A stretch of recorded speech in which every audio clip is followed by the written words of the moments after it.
Well, welcome to the Good Talk Podcast, where we remind you of the joy of life, the love of God, and the possibilities that lie ahead. Pete and Jordyn here with episode 93. Lessons from Dad. It's Father's Day. Not really. It's close, though. Close. It's the week of. Yeah, it's the week of Father's Day. I love Father's Day. I know you do. You have Father's Day in June and birthday in July, so you get like It's a double good, whammy. It's June, July are two of the best months of the year. It helps that it's like summer and lots going on. It does. This past weekend, what did we do? I was in Georgia a lot. I was in Detroit and Atlanta. And last week, which is why if you're watching on YouTube, I'm wearing my Barbie shirt, which Yes, Pete has said I have been wearing it every day, which is kind of true because it's super comfy. But Every day. I renovated. I did like a makeover On a Barbie. on a playhouse, like an outdoor playhouse, like the kind for kids that just sit outside. And it was fine as it was. It was like brown and blue and red, which in my world is not like ideal. So And you Barbie-fied it. I Barbie-fied it because that movie's coming out. The Barbie movie's coming out next month. And Pepper loves pink. Anytime she sees pink, she goes, pink. So I just knew, I was like, oh, it's partly for me too. Like, She I'm not does even gonna that though lie. because you set her up to do that. Everything in this house is pink. I don't know. She has to love pink. That's the first color she like really got excited about. Anyways, so I did like a whole makeover from start to finish and I posted it on Instagram. It's doing pretty well, but I absolutely love it. I'll just like the night we had it done, I just sat in there by myself. It's so freaking cute. Anyways. I played in it numerous times. You have. I answered the Barbie phone. Yeah. She's No, you did a good job. Y'all should check it out on, where do they check that? On Instagram? just Instagram. But yeah, that On the was gram? literally what I feel like I did for an entire week last week. You worked hard on now that. you're caught up. A couple 100,000 people apparently like it as well. Well, we'll see. I was really fun. Like I said, it was almost equally as much for me as it was for Pepper. Yeah, she does I love it just though. so She's out there enjoyed it. playing all the time. Yeah, she always says, house, pink, house.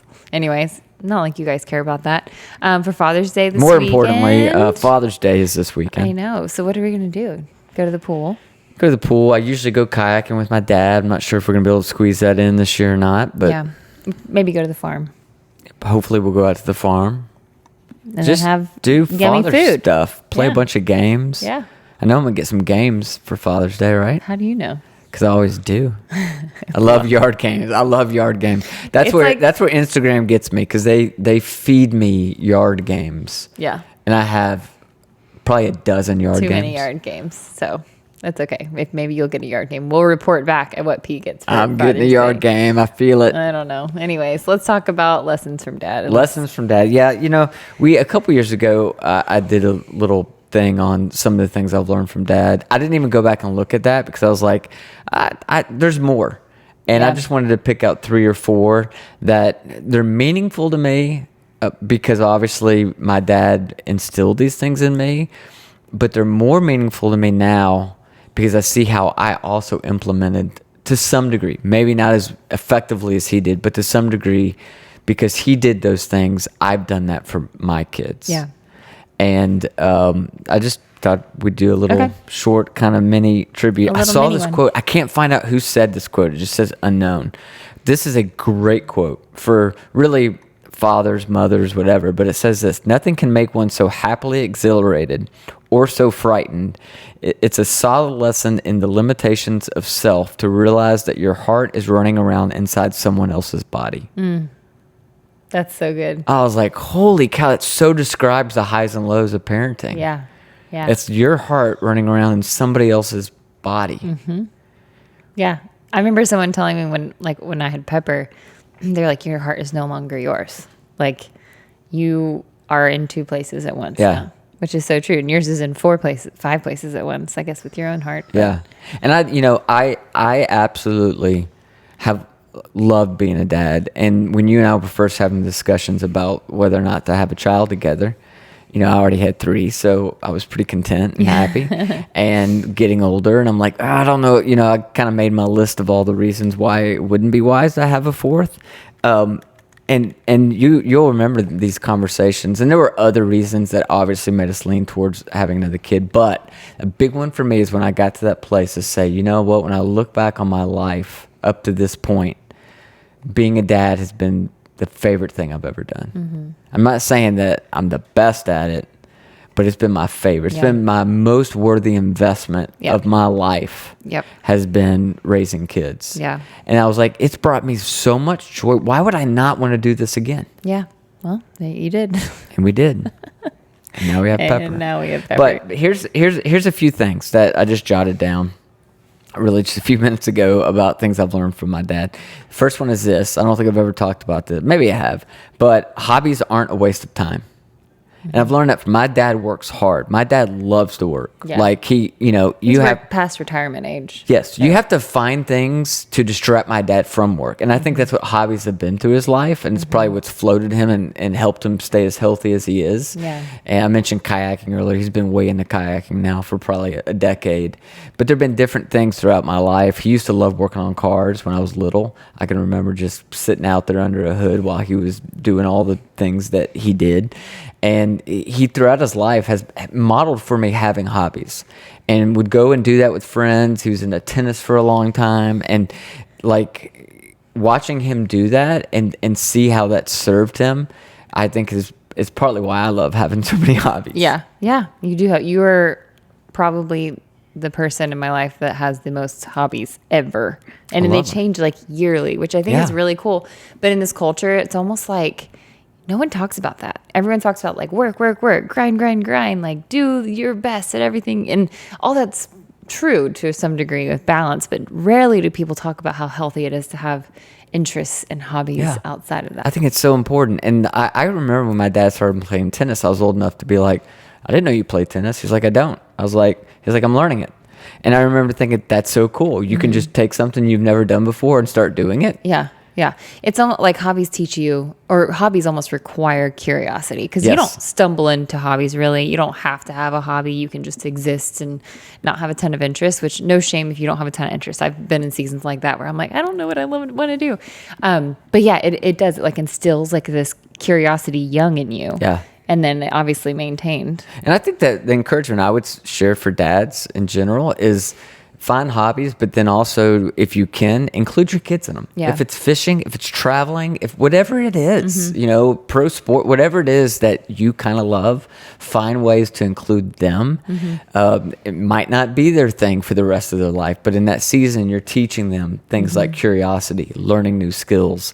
And I've loved throughout the years finding hobbies that I could also include the boys in. Now they're finding hobbies that they include me in. Yeah. Which is really cool. Yeah. Y'all are all into golf right now. We are all in. I don't really want to be into golf right now, but they're you into are. it, so I'm you're into it. Yeah, exactly. Yeah. All right, what's the next one? The second thing was be your kid's biggest fan, and I feel like my dad taught me that. He was a big fan early on, like in anything that I did. I was into juggling for a while, and he was a big fan of that and would take me to different places to do that. And then, when I got into college, when I first started like speaking in churches, and he would just kind of randomly show up, drive an hour and a half to hear me speak, and that would just meant the world to me. He was a fan of me. I remember when I was 21, I remember going to lunch with my dad to tell him that I would be graduating college soon, and I was going to plant a church. And At 21. At 21. And I look back at that, and there's so many reasons my dad should have rolled his eyes. He should have rolled his eyes that he just, helped pay for, 4 years of college education for me to say, oh, yeah, I'm going to start a church. He should have rolled his eyes because I was 21 years old and said I was going to start a church. Right? He should have rolled his eyes because I was 21 years old, getting ready to start a church in Kentucky. Like, not even anywhere near him. You know what I'm saying? Yeah. Like, he had plenty of reasons to kind of take me out from underneath my legs in that moment, and it wouldn't have taken much. Yeah. Like, literally, he could have rolled his eyes. He could have said, I don't know. A million things could have happened in that moment. If he would have shown anything other than support, I don't think I would have done it. Which is interesting because it would have probably led to an entirely different career path. Yes. Because in the moment, maybe you didn't go into church planting, and then you got into something else that you found like, oh, I'm just going to do this. And then you continue to do that. Instead, you obviously had a large career path in that. But yeah, it's wild. And it's probably a hard balance as a dad for you even now, like, because you want to be that wisdom too, like what's the balance of like love and truth and like trying to find that. I feel like that would be so hard because like you said, you don't want to cut them down in any way Yep. or steer him away from a dream, but also being the wise counsel in some situations. But obviously he just was such a support. Yeah. And so the way I say it is that my dad gave me the greatest gift ever, which was believing in me. And I read a book, gosh, probably 20 years ago from a guy named John Eldridge. And in the book, he talked about how every little boy, and I could argue that almost every little girl thinks this too, but that every little boy has a question that he's constantly seeking to be answered from his dad. And the question is, do I have what it takes? Every little boy growing up wants and needs to know from his dad, do you think I have what it takes? Yeah. And you know this, but like in every card I write the boys, I always end with, you've got what it takes. And I believe that. I believe that all my boys and Pepper, they all have what it takes to be whatever they want to be. And they might need a little guidance and some help and some wisdom along the way, but they've got what it takes. Yeah. And somehow, some way, my dad, with words, actions, attitude, answered that question for me, made me believe I did have what it takes. And I tried some things really early on in life that most people probably never would have tried. Yeah. Cause you had his confidence. Yeah. It put me ahead of the game. Yeah. That's great. So I always want to be the biggest fan of my kids. Yeah. I feel like my dad was super similar. Like I can think back to childhood, both my parents, but since we're talking about dads, he was that way when I was a kid, and still is. I just told you about a text I got last night on the couch. And again, this Barbie house, which I have a lot of my dad's blood as far as like the creativity part. Yeah. And that's something he would have done for me back in the day, Yes. and so he texts me, at 9:00 at night. Oh my gosh, I just saw the video. That is the best thing I've ever seen. You are the best. Congratulations. And it's silly, like little playhouse Did he for my call daughter. you Booger? Yeah, he calls me Booger. He calls her Booger. I love that. And then he calls Pepper Little Booger. Booger and Little Booger. Anyway, so yeah, it is like, it's such a gift to know your parent is your biggest cheerleader. Yep. Like, I feel really grateful to not know what it's like to not have that. But I know that there are a lot of complicated relationships in parent and child adults. And so I'm really grateful for that. So I think that's a great point of almost just the intentionality of being a cheerleader. Like obviously wisdom comes into play sometimes where you have to be the person and kind of guide, but more times than not, if it's not going to hurt them, if it's not a really like a dangerous situation, let them try it because they almost learn more with trying. But anyway. Yep. Next. Third thing that he taught me, and this has been huge, especially in the last, let's say, 10 years of my life, but he taught me that it's okay for everyone to not know your side of the story. Yeah, that's been huge for you. It has. And he did that extremely well. My dad's been through plenty of stuff in his life. He went through a divorce a long time ago. He's been remarried for decades. Yeah. But went through a divorce with my mom. I've said this publicly so many times I can't even count it, but it had a profound impact on me. I never heard my dad say a negative word about my mom. That's huge. Not one time. Through all these years, he has never in any way Hinted negatively. Yep. I've watched my dad go through, let's call them work breakups, where he had to fire somebody or a partner, they got in some kind of beef. And even when he was telling me, his own son, about this scenario, he would play it out so fair, like giving me their side. Well, they probably did this because of this, or you got to remember this, son. Like he could have easily in that moment been like, I need some validation from my own son. I'm going to tell this kind of one-sided. He's just never done that. He's, I think what it is he cares so much more about character than he does PR. And I think deep down inside, my dad has such a strong kind of just like navigational system that he believes if he's making the right decision, he is absolutely 100% okay with there being people or a group of people out there who don't understand it, may not ever understand it, and he doesn't feel this need to, explain it. Like my dad doesn't get on social media and say, "Well, this is why this happened," or he's just never done that. He is absolutely okay with everyone not knowing his side of the story. Yeah, he's such a present dad to you. And the thing that when you're talking about like, he doesn't feel the need to like push any of his agenda on anybody. Like he'll come to all your boys' football games near and far, sits with you, doesn't post about it, which who cares? That's a great thing to post about. It's an awesome thing to post about. You post about it. But I'm saying that to say like, he's there truly to support you and to support them. So most of the time he leaves as the game's over because he has to get home. He lives far away and he doesn't even really get to even see the boys to say good job. So they don't even know he's there. So it's like, I don't know. I just think it's such a noble characteristic of him. Like he just exists in his character. Yes. Like He is not dependent on any kind of external validation. No, that's a great way to put it. Yeah, that's a great way to put it.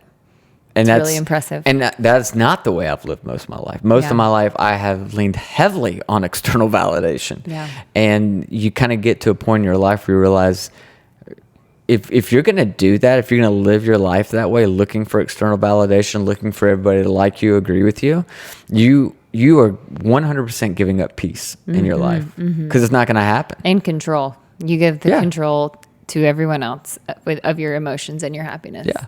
And I think my dad a long time ago just decided, you know what, I'd rather have peace internally than for somebody that I hardly even know to applaud me or agree with the decision I made that I already know is right. Yeah, exactly. Exactly. I love that. Thank you, Dad. Thank you, Dad. That's been a huge one for you and for us. Yep. The other thing he taught me has played so importantly in my life is this whole idea that pain is an opportunity to pivot. And I've seen him deal with lots of different pain at moments in his life. You know, I mentioned his divorce. You know, through the divorce, he went to counseling for the first time. At that point, he was a college professor and administrator. And counseling had a profound impact on his life. And he was like, I like this. I think I'd like to go into counseling. The dude goes back to school, gets a master's, then he gets a doctorate in counseling, opens up his own private firm, and then eventually would go into teaching other doctoral students.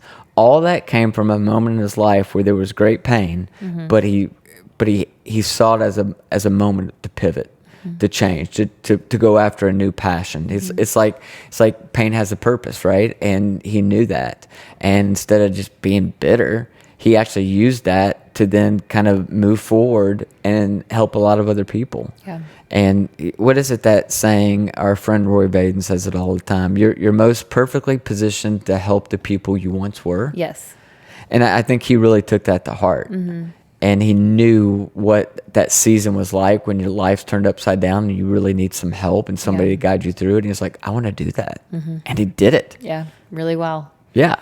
And so really in that, he taught me a couple things. Obviously that pain is an opportunity to pivot, but he also taught me that it's never too late to make a change. Yeah, exactly. He did a career shift midlife. Yeah. You know, like that's very rare. And you also did the same thing. Like obviously you still do some of what you used to do, but you started a whole new like business for yourself and you're killing it. But you're right. Like if that's not always modeled for you, that's not an obvious option. No. You would, in fact, if it's not modeled for you, I don't know where you would even in that moment think about doing anything other than just playing a victim. Yeah. Yeah. You so mirror, you would think like eventually as adults you become strong enough to make your own decisions and not fall into the patterns of your parents. And that's true. Obviously, there are people who can do that, but most often we fall into, in our weak moments, in the pain that you're talking about, we fall into what we were shown. Yeah. And what a gift it is to give your kids yes, you can go through hard things, but look, there's hope on the other side. That's right. So even if it's for yourself, it's also for the little eyes that are watching you, because that shows them one day when you get knocked down, you can come back up. So I think that's really cool. It's huge. And again, for the person that's listening, it's like you're rolling your eyes because you're like, well, you had a perfect dad. You're right. I didn't. Yeah. I didn't have a perfect dad. And I could do a whole podcast on the things he did that screwed me up. How about that, Happy Dad? Father's That's Day. coming next week.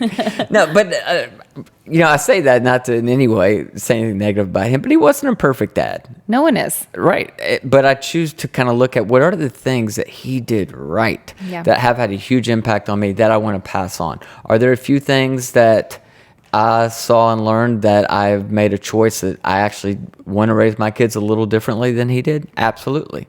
But there's a whole lot of good in there. Yeah. A whole lot of good that has, again, helped me as a father now be a much better dad than I would be today if it weren't for him. Yeah.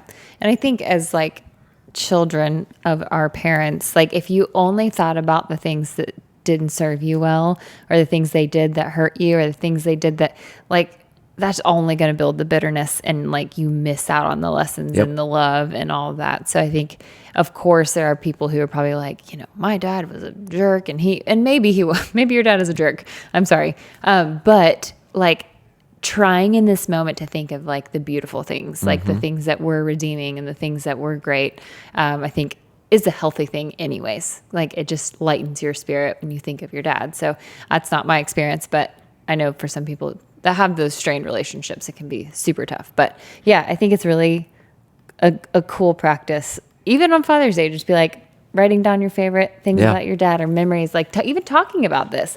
It's hard. Like so often we bury our like memories away of things our parents did for us. I think it's such a cool thing to like bring that back up. Yeah, I do too. What do you think? So obviously you had 3 boys and you were in your 20s, early 30s raising them when they were born, and like, so I mean, obviously beyond just your 30s, but like I'm saying as far as when they were little, do you feel like there's any crazy difference of being your age now raising a little one?